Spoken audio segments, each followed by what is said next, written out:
കുരുമുളക് ഇട്ട് വരട്ടിയ നാടൻ കൊഞ്ച് റോസ്റ്റ് തയ്യാറാക്കിയാലോ? അപ്പോൾ അതിനായിട്ട് ചൂടായ പാനിലേക്ക് വെളിച്ചെണ്ണ ഒഴിക്കുക. ഇതിലേക്ക് കറുവപ്പട്ട, ഗ്രാമ്പൂ, ഏലക്ക, തക്കോലം തുടങ്ങിയവ ഇടുക. പിന്നെ നമുക്ക് വേണ്ടത് കുറച്ച് തേങ്ങാക്കൊത്താണ്.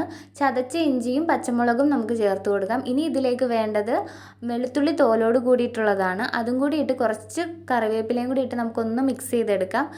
ഇനി ആവശ്യത്തിനുള്ള സവാളയും ആവശ്യത്തിനുള്ള ഉപ്പും ചേർത്ത് നമുക്ക് നന്നായിട്ട് ഒന്ന് വഴറ്റിയെടുക്കണം. ഒരു ബ്രൗൺ കളർ ആവുന്നിടം വരെ വഴറ്റിയെടുക്കാം. ഇനി ഇതിലേക്ക് വേണ്ട മസാലകൾ മുളക് പൊടി, മല്ലിപ്പൊടി, ഗരം മസാല, പിന്നെ ആവശ്യത്തിന് ചതച്ച കുരുമുളകാണ്.